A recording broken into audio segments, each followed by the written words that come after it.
আপনারা জানেন যে বাংলাদেশ খুব মর্মান্তিক অবস্থা পার করছে। আমাদের প্রিয় একজন ভাই হাদি ভাই, দেখেন সে আজকে আক্রান্ত। তাকে খুনিরা খুন করার জন্য কিভাবে কিলিং করেছে। এই যে একজন হাদি, এটা কিন্তু একদিনে বেড়ে ওঠেনি।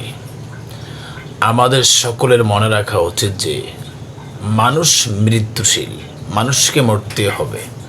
তবে আজকে বাংলাদেশে জীবনের, জান, মাল, ইজ্জতের কোনো গ্যারান্টি নেই, কোনো নিরাপত্তা নেই।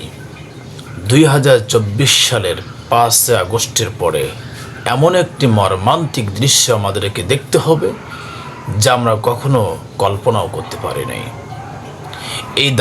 এই দায় আমাদের সরকারকে নিতে হবে। সরকার এখনও পুরোপুরিভাবে তাদেরকে নিশ্চিহ্ন করতে পারেনি। আমরা যারা এখনও এই ঘটনাকে তুচ্ছ মনে করছি, এটা কিন্তু আমাদের জন্য সামনে নির্বাচনের অশনি একটি সংকেত। আমাদের এখনও সজাগ থাকতে হবে, ঘুমিয়ে পড়লে হবে না। আজকে হয়তো বা হাদি ভাই এরকম একটা আক্রান্ত হয়েছেন, পরবর্তীতে আমি এবং আপনি হবেন না, এর কোনো গ্যারান্টি আছে? তাই বাংলাদেশের এত ফোর্স কী কাজ করে যে একজন আসামিকে ধরতে এত সময় লাগে?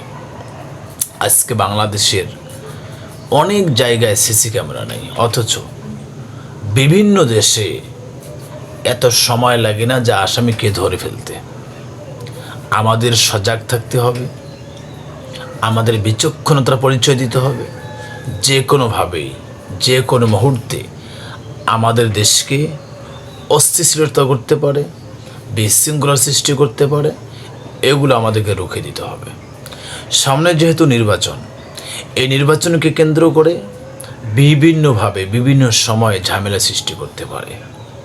যেহেতু তারা চলে গেছে, কিন্তু তাদের চালাবেলা লেসপেন্সারগুলো এখনও ঘাপটি মেরে বসে আছে।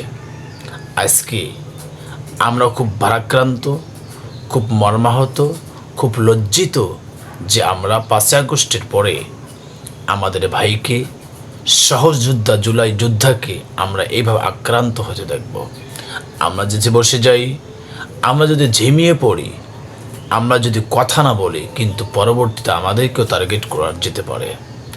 এই জন্য ভাইয়ের যেহেতু খুব ক্রিটিক্যাল একটা অবস্থা, খুব মর্মান্তিক অবস্থা, জানি না একযোগে ঢাকা 8 আসনে কাজ করবে ইনশাআল্লাহ।